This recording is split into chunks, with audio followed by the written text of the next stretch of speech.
India பெங்களூருவை சேர்ந்த கல்லூரி மாணவி ரெமோனா எவிதே பெராயிரா 7 நாட்கள் தொடர்ச்சியாக 170 மணி நேரம் பரதநாட்டியம் ஆடி Golden Book of World Records உலக சாதனை புத்தகத்தில் இடம் பிடித்துள்ளார்.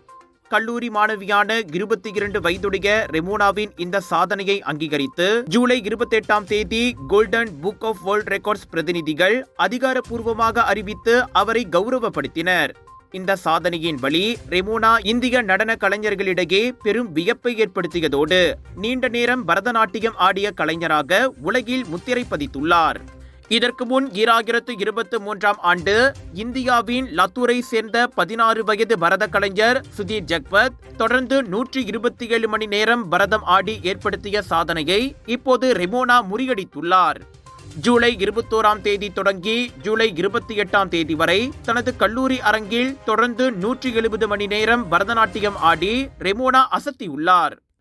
ஒவ்வொரு 3 மணி நேரத்திற்கு ஒரு முறை 15 நிமிடம் மட்டுமே ஓய்வு எடுத்துக்கொண்டு அவர் ஏற்படுத்திய இந்த சாதனையை தேர்ந்தெடுக்கப்பட்ட மக்கள் பிரதிநிதிகள் மற்றும் பொதுமக்களில் பலரும் பாராட்டியுள்ளனர்.